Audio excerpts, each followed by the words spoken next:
Assalamualaikum warahmatullahi wabarakatuh. Jumpa lagi dengan Yuli di channel tempat kita berbagi ilmu pengetahuan.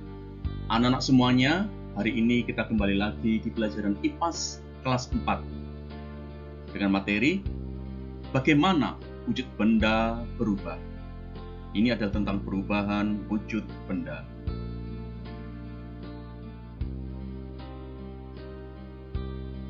Wujud zat bisa berubah-ubah.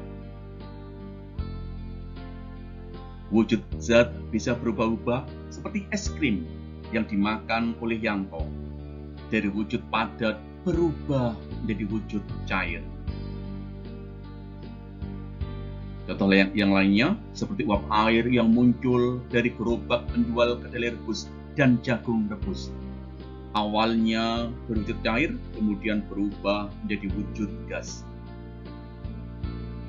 Bagaimana wujud suatu zat dapat berubah-ubah?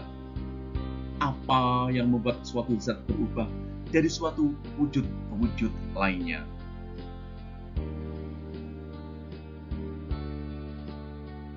Yang pertama, anak-anak, kita bahas mencair atau meleleh.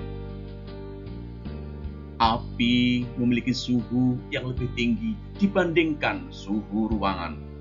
Ketika ada api, maka suhu di sekitar api akan naik.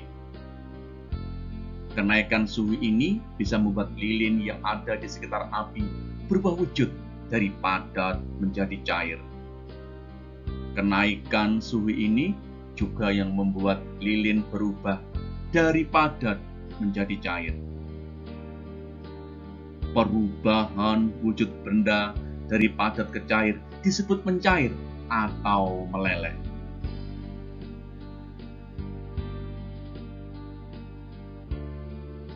Pengertian kalor. Lilin, es batu, dan agar-agar merupakan contoh benda padat yang mudah mencair. Tetapi tidak semua benda padat mudah mencair. Ada benda-benda yang membutuhkan kalor lebih banyak. Apa itu kalor? Anak-anak, kalor adalah energi panas yang bisa diterima dan diteruskan oleh satu benda ke benda lain. Semakin banyak kalor yang diberikan, semakin cepat suatu benda mencair. Semakin besar api yang dinyalakan, semakin cepat suatu benda mencair. Yang kedua, membeku. Benda yang sifatnya cair bisa berubah menjadi padat ketika zat cair itu kehilangan kalor.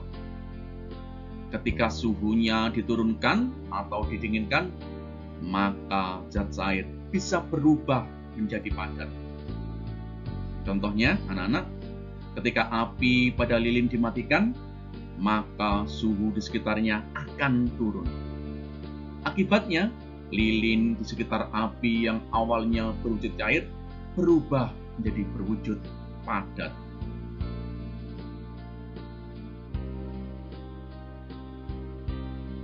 Contoh yang lainnya, anak-anak ya, ketika agar-agar didinginkan, di mana suhunya diturunkan, maka agar-agar akan berubah wujud dari cair menjadi padat. Perubahan wujud benda dari cair menjadi padat disebut membeku. Air membeku di suhu yang sangat dingin. Agar-agar, lilin, lemak, dan coklat membeku di suhu biasa, atau kita kenal anak-anak dengan suhu ruang. Yang ketiga, anak-anak, menguap. Ketika air dalam panci dipanaskan terus-menerus, maka air itu akan mulai mendidih dan berubah wujud dari cair menjadi gas. Perubahan ini dinamakan menguap. Jadi anak-anak, menguap adalah perubahan wujud benda cair menjadi gas. Semua benda cair jika terus-menerus dipanaskan, maka lama-kelamaan benda cair tersebut akan menguap.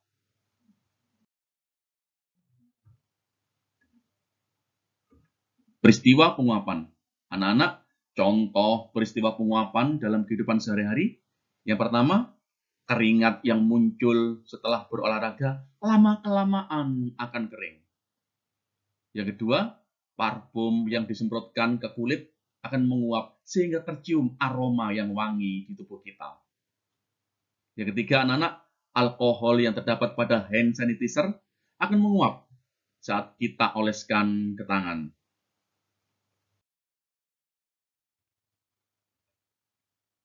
Yang keempat, mengembun. Jika benda berwujud gas didinginkan dan kehilangan kalor, maka benda tersebut akan berubah wujud menjadi cair. Uap air yang semula panas ketika menyentuh permukaan panci akan kehilangan kalor dan menjadi dingin. Akibatnya, wujud uap air berubah dari gas menjadi cair. Perubahan wujud benda dari gas menjadi cair disebut dengan mengembun. Yang kelima, anak-anak, sublimasi. Sublimasi atau menyublim adalah perubahan wujud benda dari padat ke gas. Beberapa contoh peristiwa menyublim adalah: yang pertama, menyublimnya es batu. Perubahan wujud es batu umumnya adalah dari padat ke cair. Namun, ketika es batu dikeluarkan dari lemari es dan didiamkan beberapa saat di suhu ruangan, maka akan terlihat uap air berbentuk asap putih yang mengepul dari es batu tersebut. Hal itu tandanya es batu tidak hanya mengalami perubahan menjadi cair, tapi juga mengalami peristiwa menyublim. Contoh yang kedua, terbentuknya es kering. Dry ice atau es kering adalah hasil dari pembekuan gas karbon dioksida yang menjadi padatan es. Es kering ini tidak akan mencair, melainkan menguap saat berada di suhu ruangan. Es kering akan melepaskan gas karbon dioksida ke udara dan memberikan efek berkabut, yang membuatnya seringkali digunakan untuk menciptakan kabut buatan di dalam pertunjukan drama.